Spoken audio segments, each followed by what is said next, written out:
Trump's team is hearing us. Tomorrow will be no less active, says Zelenskyy. There will be no longer any trace of sovereignty there. How Russia is reacting to the peace plan. Pressure on Russia continues to mount. How Trump's sanctions are hitting the Kremlin's finances now. Ukraine and the United States have unveiled an updated peace framework, released just after their talks in Geneva. The discussions between the American and Ukrainian delegations on the U.S. peace proposal were described as constructive, focused, and respectful, underscoring the shared commitment to achieving a just and lasting peace. Both countries are now set to ramp up their efforts, with plans to intensify work on joint proposals in the coming days. They reaffirmed that any future agreement must fully uphold Ukraine's sovereignty and deliver a sustainable and just peace. Final decisions under this framework will be made by the presidents of Ukraine and the United States.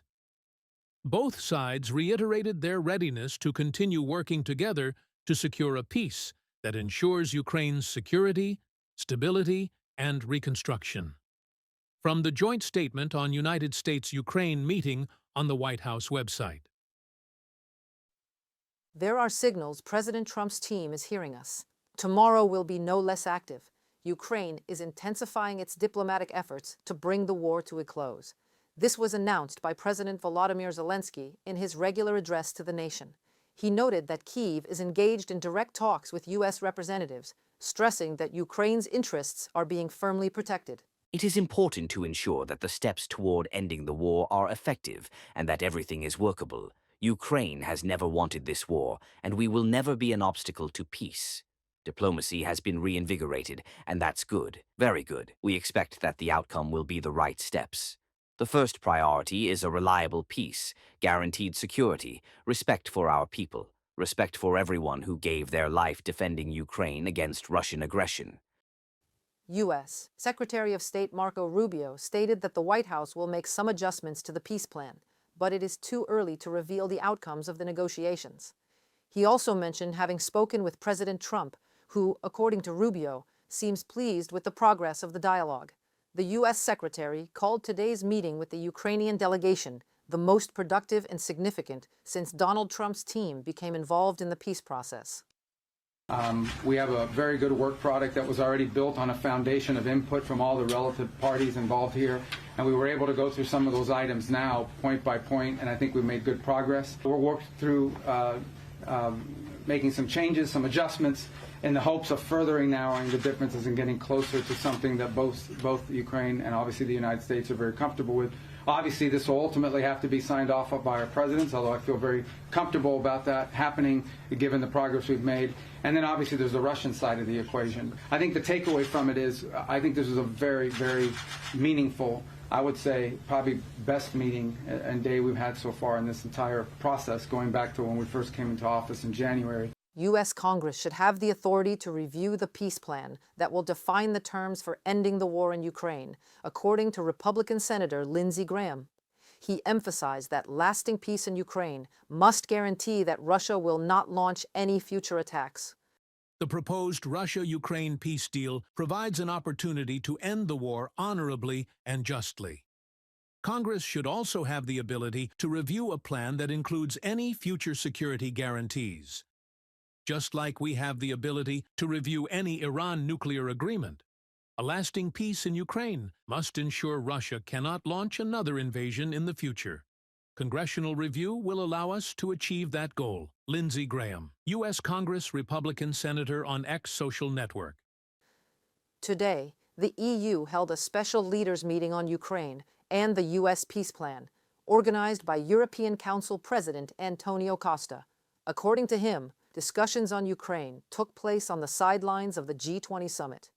The American 28-point plan includes crucial elements that could form the basis for a fair and sustainable peace. Costa stated that the EU is committed to further work on the document and has invited all 27 EU leaders to continue the discussions at the upcoming EU-Africa Union Summit in Luanda. I could be giving you literally hundreds of examples of why and how the Kremlin is all out of war and does not want any peace by showing you footage of victims, men and women and children who die in Ukraine every single day, murdered by Russia. but hundreds of channels on YouTube do the same in a constant pursuit of your attention and your views. So I was thinking to myself, what would be the right way to prove to you the real plans of Russia? And I decided to show you the recent post of Putin's personal ideologist Alexander Dugin that was addressed to Russian audience so as to clear the floor. Ukraine will be entirely ours in 2 years at the most, possibly much sooner. There will be no longer any trace of sovereignty there, since Ukrainians absolutely do not know how to use it. They never have and never will.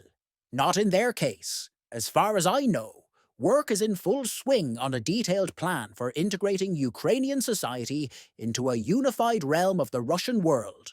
Work is underway on textbooks, emergency programs for mass treatment, and mental rehabilitation. An administrative reorganization draft plan has already been prepared. Most likely, these territories will receive a new name, perhaps Old Lands. But this is being discussed. There is no consensus on preserving or abolishing the Russophobic dialect of a language spoken by the Nazis. I am in favor of partially preserving it, but not everyone supports this. We are taking this matter very seriously, deliberately, and thoroughly. This is not propaganda, but a goal of a major long-term work. Alexander Dugin, Russian hegemony ideologist. Let me sum that up for you. All of Ukraine in 2 years. No sovereignty, all Russia. No language, but Russian. No such name Ukraine. It's the old lands of Russia. And of course, no more Ukrainians, as we are all Nazis and must be destroyed. Well, what can say? Nazi ideologist Joseph Goebbels would have approved Putin's ideologist Dugin in all of the above mentioned. And Putin's Dugin plan is being implemented right now as you are watching this. While the points of the peace plan were being discussed in Geneva, Kharkiv was shelled. Around 20 explosions rocked the city. According to preliminary reports, at least 4 people have been killed and 13 more injured after a devastating Russian drone strike on Kharkiv last evening. More than a dozen explosions were heard in the city. Fires erupted across various areas. Among the injured are a 12-year-old boy and an 11-year-old girl. Private homes, high-rise buildings, an enterprise, and civilian infrastructure have been damaged. Pressure on Russia continues to mount. The Russian budget is expected to lose around 300 billion rubles in oil and gas revenues in November and December due to U.S. sanctions, according to analysts from the Moscow Times. On November 21st, the deadline given by Washington for foreign companies to end all dealings with Russian producers passed. U.S. President stated that his administration is considering further pressure on the country's oil sector. Andriy Dmytrenko will continue.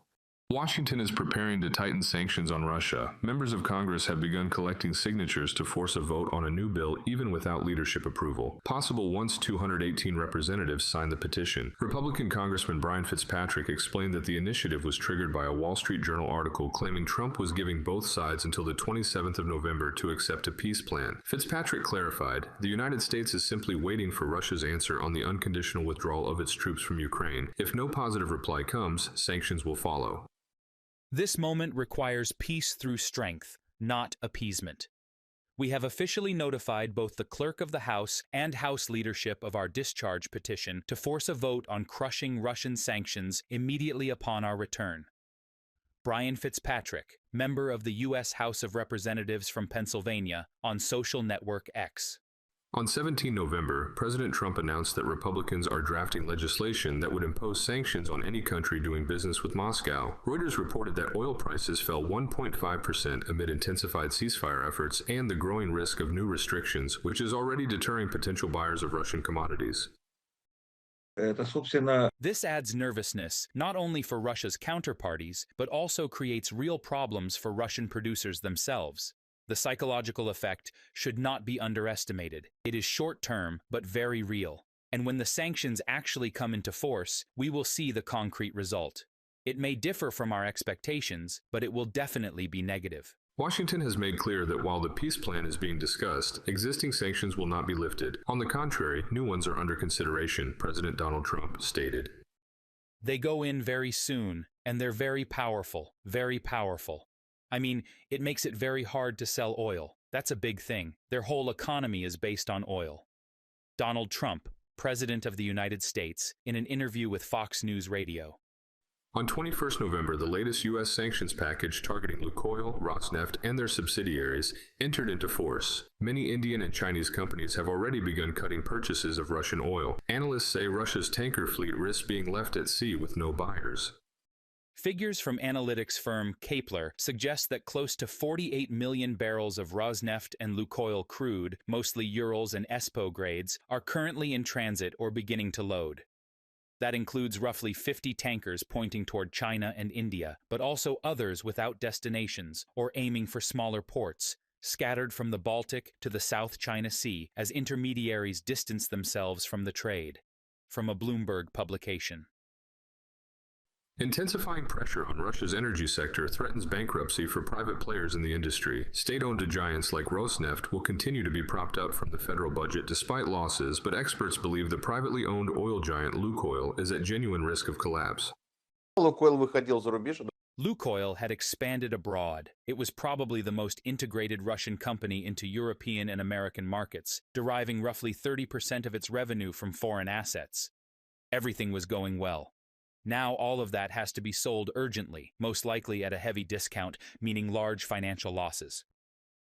Because of the U.S. sanctions, economists estimate the Russian budget could lose around 300 billion rubles in oil revenue just for November and December. Russia's finance ministry is now forecasting an annual budget deficit of 5.7 trillion rubles, 5 times higher than originally planned at the start of 2025. Unable to earn war profits from energy exports, the Kremlin has already begun raising domestic taxes and tightening revenue collection inside the country, reported by Andriy Dimitrenko, UATV News. Subscribe to stay ahead of the events and get only verified news. See you tomorrow.